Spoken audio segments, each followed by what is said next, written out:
I'm Matt Gelka in Washington, where the president now supports a vote in the House to release the Epstein files. With the House getting ready to vote for a bill compelling the Department of Justice to release all Jeffrey Epstein-related files, the president changed his stance and urged Republicans to vote for it. We have nothing to do with Epstein, the Democrats do. You look at this Reid Hoffman, you look at Larry Summers, Bill Clinton. All I want for people to recognize a great job that I've done. The White House had spent considerable time trying to sway some Republicans from backing the release, but Trump's turnaround takes the pressure off some members of the GOP who worried about breaking with the president and risking his wrath. I think we could have a deluge of Republicans. There could be 100 or more. Kentucky Republican Thomas Massie led the charge in the House to release the files with a bill co-sponsored with Democrat Ro Khanna. It's made Massie a target of Trump. The president criticized his recent marriage on social media. But other Republicans who pushed the bill have also been hit by attacks from Trump, including Georgia's Marjorie Taylor Greene. Greene has long been a vocal and loyal supporter of the president, but supported the Epstein bill and also broke with Republicans on health care. The president cut ties and hurled insults like wacky and lunatic at her on Truth Social. Greene says she's been getting death threats ever since. Unfortunately, it has all come down to the Epstein files, and that is shocking. And, you know, I stand with these women. I stand with rape victims. Even if the House votes to release the files, it's far from a done deal. The Senate would need to vote to do the same, and Republican leadership there has not committed to holding that vote. If it passes the House, we'll see what it says. And we all want accountability and transparency. But to me, this is not about truth. It's not about justice. This is about an attempt by the Democrats to make President Trump a lame duck president. The sponsors of the House bill, along with Marjorie Taylor Greene, are set to hold a news conference with Epstein abuse survivors ahead of an expected vote on Tuesday. Reporting in Washington, I'm Matt Gelka. This morning, Larry Summers, the former Treasury Secretary and Director of the National Economic Council during both the Clinton and Obama administrations, says he is deeply ashamed for his relationship and communication with convicted sex predator Jeffrey Epstein. That was revealed through hundreds of messages. He said he's now stepping away from public life as the GOP calls for more investigations into former Democratic administration officials.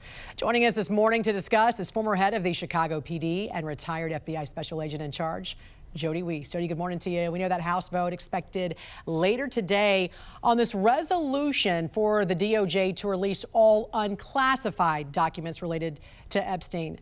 The president has encouraged House Republicans to go ahead and vote for it. He said he has nothing to hide and says this, quote, Democratic hoax is perpetrated by radical left lunatics to deflect, he says, from the success of the Republican Party.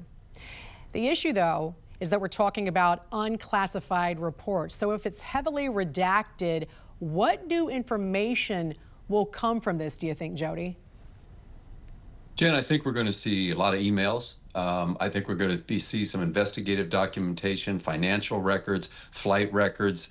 If the bill is written properly, although it's not classified, it's always been considered very sensitive and secret federal grand jury information. And don't forget, there were 2 trials of Maxwell, so all those documents should be making their way out to the public.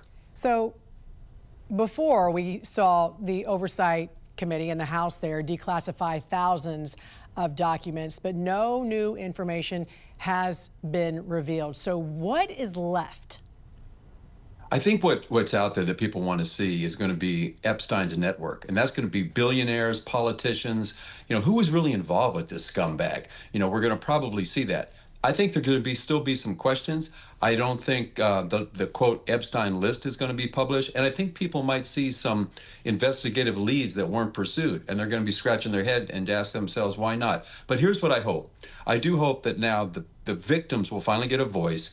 I hope the public will get the level of transparency that they see, and I really hope the elites start to squirm a little bit when they start seeing the choices they made have resulted in this list coming public. Yeah, well, there's a lot of names have already come out. Let's just be real. There's 50,000 pages of documents have been released. Trump said yesterday to reporters that the fixation on Epstein was another Russian hoax.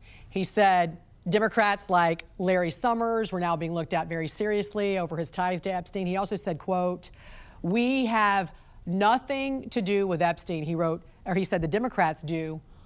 All of his friends were Democrats. This is what Trump said yesterday to reporters. Do you believe that a politicized FBI and DOJ would not have already leaked something from either side, quite frankly, because this has gone on since, what, 2006? Or do you think there is any cover-up period? I do think that the last administration definitely would have released any information that might be there on Trump. You can be guaranteed that. I do think this release, though, will hopefully put an end to this drip, drip, drip, drip of information that is purely a distraction to the president right now. So hopefully this will all come out. I'm really happy President Trump encouraged that, recommended it, and get this out there so people can see what it really is and maybe what it isn't.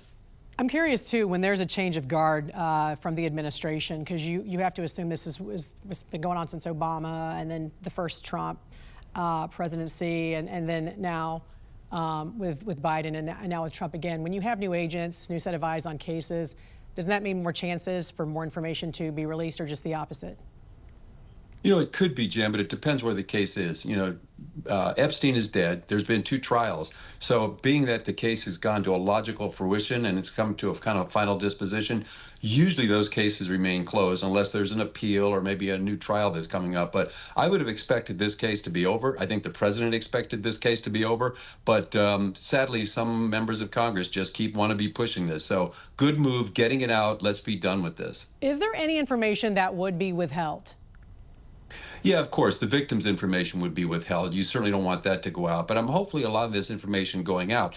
This case should not be classified. I don't see any reason that it would actually be classified under the traditional classification standards. A lot of sensitive information, but we'll have to see what comes out of there. But yeah, we should not see anything on the victims.